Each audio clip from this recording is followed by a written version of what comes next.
So the second chant that we do together in the evening is one to Amitabha. And this is a practice. The Amitabha practice is shared in common in Chinese Buddhism and in Tibetan Buddhism. The way Amitabha looks is different, but it's the same person, or the same Buddha, I should say.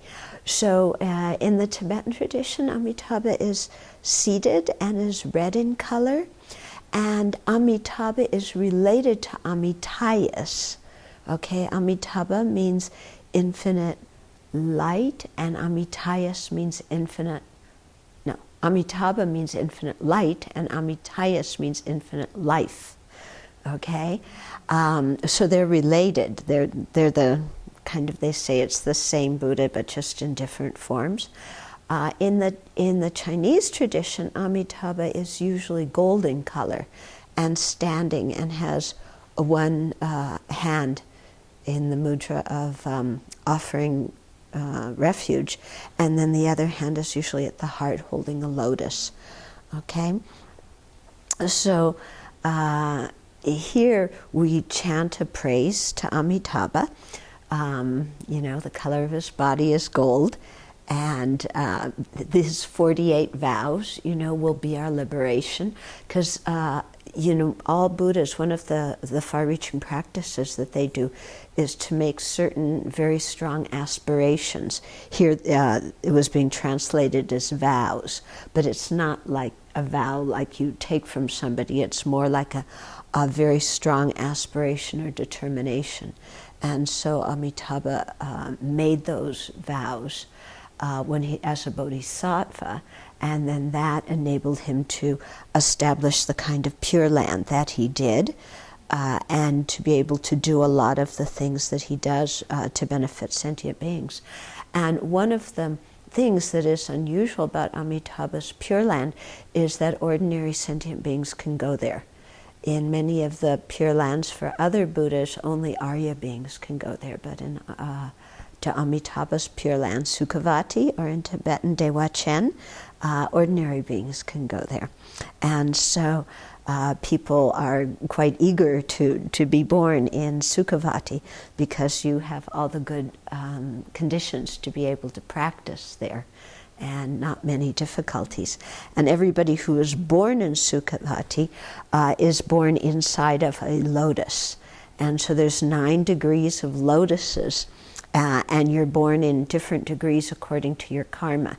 So if you have very good karma and you're very receptive to the Dharma, then you're born in a lotus that will open very quickly. If you don't have so much good karma, you're not so receptive, then it takes a long time for your lotus to open. Okay? There's also stream enterers and arhats in Amitabha's Pure Land, which is quite interesting. Many of them take rebirth there, and then I guess Amitabha works on them a bit and gets them to re-enter the bodhisattva path. His Holiness is not real keen on people just doing the Pure Land practice with an aspiration to be born there and thinking that, okay, that's all I have to do, because he really says that we have to practice in this life and develop our qualities in this life and purify in this life, and not just,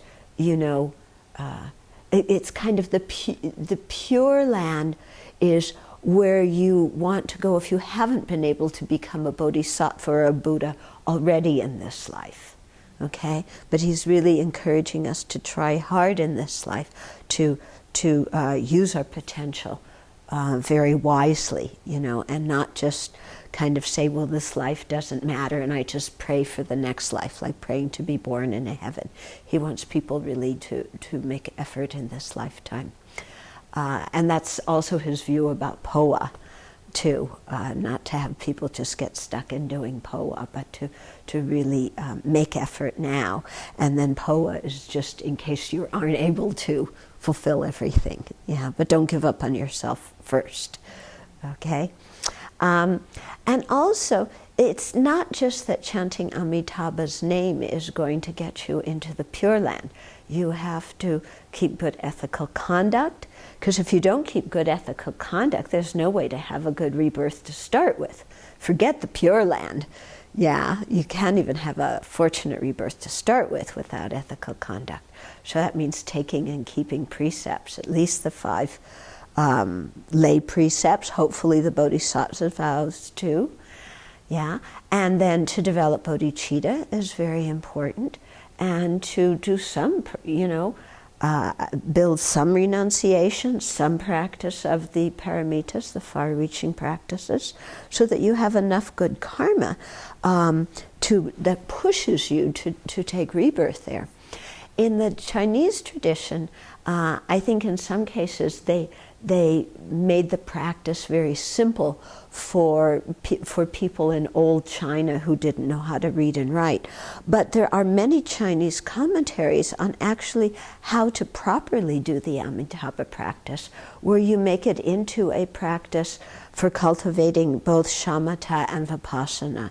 In other words, both serenity and insight. Okay, and so they have a lot of teachings about how to do that when you're really doing serious retreat. Yeah, the way we're doing the practice here is we're doing it in not for a very long time. I think it's quite nice actually. Sometimes if we could sit down and do the chanting a long time and really get into it, because when you place your attention very strongly on Amitabha's, the chanting, it completely encompasses your whole mind, and you can't think about anything else. I mean, when the part where we do it, Amitabha, Amitabha, Amitabha, Amitabha, very, very quickly, you do it as fast as you can, and you're saying it out loud. And there's no way, if you're really focused, that another thought can get into your mind at that time, because you're just too focused on saying that very quickly. And so that immediately makes your mind very peaceful.